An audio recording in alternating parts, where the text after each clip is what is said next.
I was sitting in a car repair waiting room doing a math problem no calculator can solve. The mechanic had just given me that face. You know that face. And the number was $350 for brakes. And the math that I was doing in that chair, it was not about the brakes. It was about if this money goes to the car, what happens to the groceries? And my child was riding in that car. So it was not really a choice at all, was it? And here's the part that messed with my head for years. I was careful. I was responsible. I clipped the coupons. I cooked at home. I did not buy anything that I did not need. I was doing everything right and I still felt broke. Now, let me back up and tell you how I ended up in that chair. That was my delivery job season. I was doing delivery jobs for Amazon, Instacart, you name it. And delivery work, it eats your car alive. The brakes, the shocks, the oil changes. And let me tell you, the days of the $40 oil change, those days are long gone. The car was not a luxury. The car was the job. So when the car broke, the money broke with it. This is what people do not understand about that kind of work. Your biggest work expense and your family car are the same exact vehicle. It took me a long time to figure out why. And when I finally did, it turned out I did not have a money problem at all. I had a different problem, and I'm going to tell you exactly what it was in a minute because I know for a fact that I am not the only one sitting with it. So today I'm going to show you how to live below your means without living like you are broke. 4 moves, that's it. And stay with me to the end because that waiting room scene, it comes back at the end of this video. Same kind of day, same kind of mechanic face, a bill 7 times bigger, and a completely different ending. Okay, so first, let me give you the line that took me years to learn. There's a difference between being frugal and being cheap. And for the longest time, I could not have told you what it was because from the outside, they look exactly the same. Both of them say no a lot. Both of them cook at home. Both of them wait for the sale. But here's the difference, and it changed a lot for me. Frugal has a plan. Cheap has a fear. Frugal says, I'm not spending on this because my money already has a job somewhere else. Cheap says, I am not spending on anything because something bad is coming and I have to hold on to every dime. One of those is a choice that you made. The other one is a flinch. And baby, I lived in the flinch for years. When you choose to spend less, that is power. But when you feel like you are not allowed to spend at all, that is a whole different thing. And it does not matter how good the numbers look. If you are living in the flinch, you will feel broke with money in the bank. That was me in that waiting room. That is the problem I actually had. And here is how you know which one you are living in. Ask yourself how it feels when you say no to something. When frugal says no, it feels calm, almost good. Like, nope, that is not where my money goes. Moving on. When cheap says no, there is a little flinch behind it, a little shame, anxiety, a little voice saying you cannot have things. Same word, no, but 2 completely different lives. And the 4 moves that I'm about to give you are how I walked from one side to the other side. Because here's what I finally understood. And if you take one sentence from this whole video, let it be this one. I was never bad with money. I was spending it scared. And you, watching this right now, doing everything right and still feeling broke, you were never bad with money either. You have been spending it scared. And listen, some of us come by that fear honestly. I came to this country alone, no family to catch me, no backup plan sitting in somebody's basement. I learned early that every dollar had to be braced for the worst. So saying no to myself, it did not feel like discipline. It felt like survival.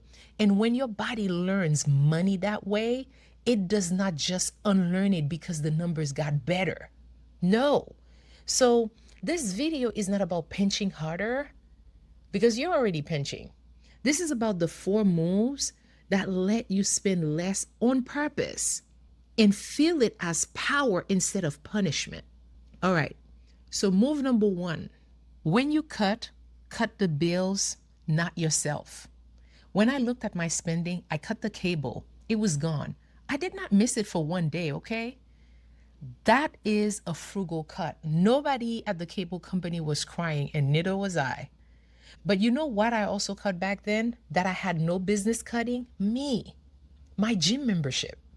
The little things that kept me feeling like a person, anything that was just for Webley, it got crossed off the list first.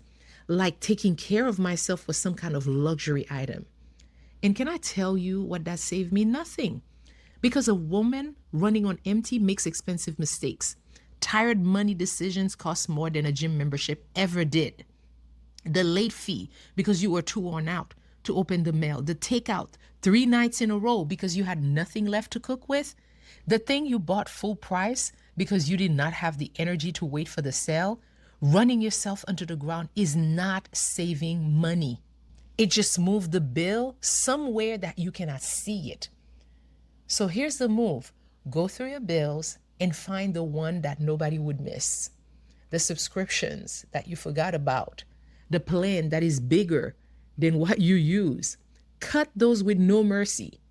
But the things that keep you well, that keeps you strong, that keep you feeling like a human being, those are not fat to trim. Those are load-bearing walls. Because cheap is about the price. Intentional is about the reason. All right, move number 2. It is about the one category that I refuse to give up. And I will show you the jacket to prove it. So move number 2, you keep a little joy in the budget on purpose. In my system, I call it blow money. Money that you are allowed to spend on whatever you want. No guilt, no explaining because you planned for it. And I know somebody just clutched their chest right now. Joy? Me? In a tight budget? Yes, especially in a tight budget because I tried the other way. I give myself nothing for years. And when you give yourself nothing, one hard week comes along and you take everything.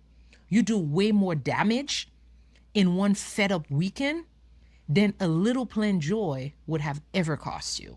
Let me show you what plain joy looks like. There was this bomber jacket that I wanted. $100. Did I pay $100? Please. I waited. I watched it. And I got that jacket for $35. And I wear it, and every time I put it on, it feels good twice. Once, because it is a good jacket, and then I am a bomber jacket fanatic. And once, because I got it my way, below my means. And nothing about it felt broke. That is the whole point right there. Joy you plan for is not a leak in the budget. It is the thing that keeps your budget honest. Now, let's talk about move number 3. Move number 3 is where I finally built a floor under my life.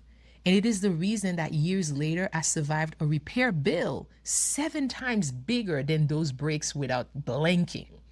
Remember that I promised that waiting room comes back? This is where the different ending starts. So move number 3, you build a floor, an emergency fund. And before you roll your eyes, because I know everybody says emergency fund, but let me tell you what nobody says. I know what it is to stand over nothing. There was a stretch when I was unemployed and there was no floor under me, nothing between me and the edge. And I need you to know that I am not teaching this from a book. I am teaching it from that feeling, from there is no floor. Every single problem is a crisis. A flat tire is a crisis. A copay is a crisis. Your whole body stays braced all day, every day. I know. So here's the move. And hear me all the way out. Start with $10. $5 if that is the season that you're in. And I am dead serious because that first little bit of money is not really about the money. Its first job is to teach your body that there is a floor, to let your shoulders come down 1 inch.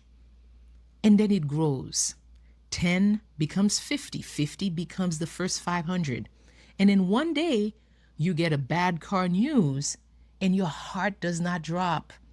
And you will not even remember the exact day that the fear left. And put that floor money on its own spot, away from the spending money, because a floor that you keep stepping on is not a floor. So give it its own account. Let it sit there and let it do its one job, which is just to be there.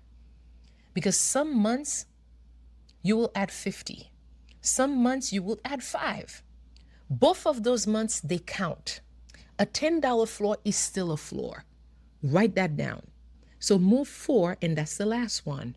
And this one might sting a little because we need to talk about who you are dressing for. Kill the performance budget. And let me tell you what the performance budget is, because most of you are carrying one and never give it a name. It is the money that you spend to look okay for people who are not paying your bills. I will give you mine. There was a time I kept up the suits, the dry cleaning, the whole polished look every week like clockwork. And listen, I like to look good. That is not the confession. The confession is why. A chunk of that was not for me. It was armor. It was me telling the world, do not worry about her. She's doing fine. Meanwhile, the woman inside the suit was doing grocery math in a waiting room. So here's the move. Go through your spending and ask one question. Who is this for? Not, is it nice? Not, can I technically afford it? Who is it for? If the honest answer is people who would not bring you a plate if you were sick, that money is up for grabs. And here's the secret nobody tells you. The audience that you are performing for is not even watching. Everybody is too busy performing for their own audience. The co-workers, the church folks, the family back home, they glance for 2 seconds and then they go right back to their own show. So you are paying full price every month for a performance that nobody is sitting through. Meanwhile, the people who actually love you, they do not care what the suit costs. They care that you are okay. Because the performance budget is the money keeping you broke to look rich. And the day you cancel that show, it is amazing how much of your own money you get back. And if this is the kind of money talk that you've been looking for, the kind with no shame on it, subscribe and stay with me. Because this channel is me rebuilding out loud every single day. And I would love for you to be here for it. Okay, here's the quick recap so that you can carry it with you. Move number 1, cut the bills, not yourself. Subscriptions are fat. Your well-being is a load-bearing wall. Move number 2, keep the joy on purpose. Blow money you plan for keeps the whole budget honest. $35 jacket. I said what I said. Move number 3, build the floor, $10. 5 if that's the season. Its first job is to teach your body that there is a floor. And then move number 4, kill the performance budget. If the spending is for people who are not paying your bills, it is up for grabs. And now let me take you back to that break story, because I promise you the same scene with a different ending. Years later, another oil change, another mechanic with that face. This time, the part underneath that supports the engine, it completely rusted out. And I live where there is snow and the road salt. It does a number under your car. Every shop told me the same thing. About $2,500, 7 times those brakes. And you know what I did? I went to the emergency fund and I paid it in full right away. No grocery math in the waiting room. No heart sinking, no sacrificing some other corner of my life. An emergency stayed an emergency and never once got promoted to a crisis. Same woman, same kind of terrible car day, completely different life. And here's the funny part. It turned out that there was a recall on that exact part. And the dealership, since I took it to the dealership for the repair, they ended up reimbursing me the whole $2,500. And the labor was free. So they gave me back the entire money. But hear me clearly. The fund did its job before the refund ever existed. So the piece was already paid for. Now, I'm leaving you with this assignment. I want you to pick one move, just one, and tell me in the comments which one you are starting this week. Number 1, number 2, number 3, 3 or 4. Just the number, it's fine. Because I read every single one and I will be down there with you. And if you want the tracker that I use to build my own floor, it is free and the link is in the description. I'm Webley. I was never bad with money, and neither are you.